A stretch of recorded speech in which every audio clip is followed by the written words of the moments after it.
Hello everyone. In this presentation, I will explain how I apply the responsible AI principles in my machine learning model and how I improved the interpretability to support ethical decision making. So my project focus on predicting um, uh, focus on credit default risk using a supervised classification model because a credit decision can directly affect people's financial opportunities. It is extremely important that the model is not only accurate but also fair, transparent, and interpretable. Therefore, I designed my workflow around the responsible AI principles, which include fairness, transparency, accuracy, and reliability. First, I ensured the model followed the responsible AI principles during the data preparation and the modeling. I begin by carefully cleaning a dataset and identifying sensitive attributes that might introduce bias. In particular, uh, so this attribute uh, were not directly used as a predictive feature in the final decision logic, but they are used to evaluate fairness across different metric groups. And after preparing the data, I trained the several baseline models, including the logistic regression, random forest, and XGBoost. I used the cross-validation to compare their performance and selected the XGBoost as the final model because it provided the best balance between predictive accuracy and robustness.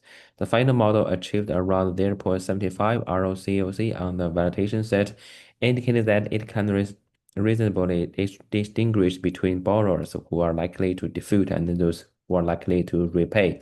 However, accuracy alone is not enough in responsible AI system. I also needed to evaluate fairness. To do this, I used the fairness matrix from the Fairlane libraries, specifically demographic parity and equalized odds. Demographic parity measures whether different demographic groups receive possible predictions at the similar rates. Equalize the odds evaluate whether the model's error rates are similar across groups.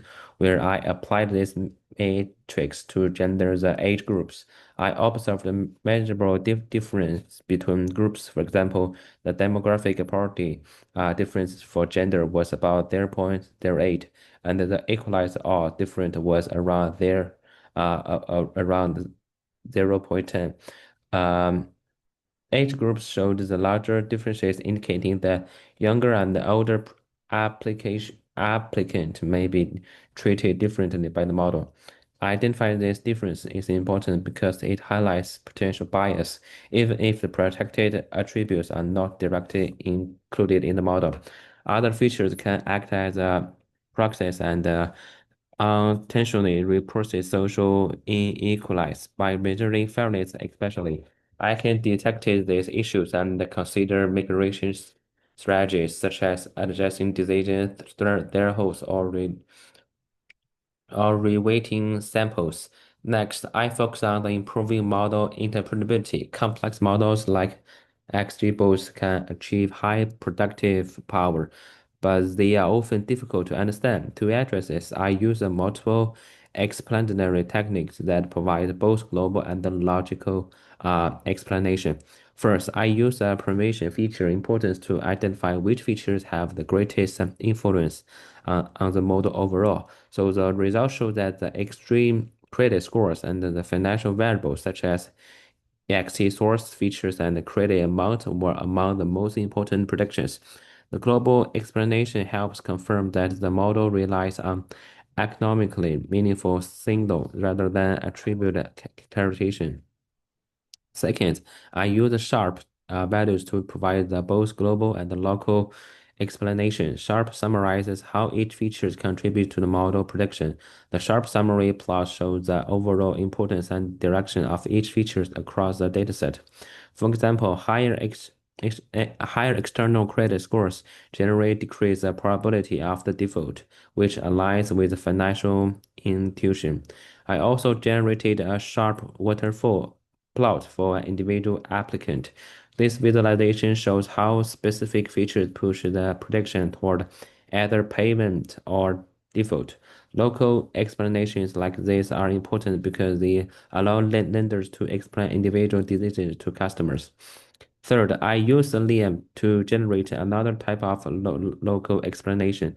Liam approximates the complex model locally with a simple interpretable model. It highlights the most influential features of a specific prediction and shows whether they increase or decrease the risk of default. This provides another perspective on why the model made a particular decision.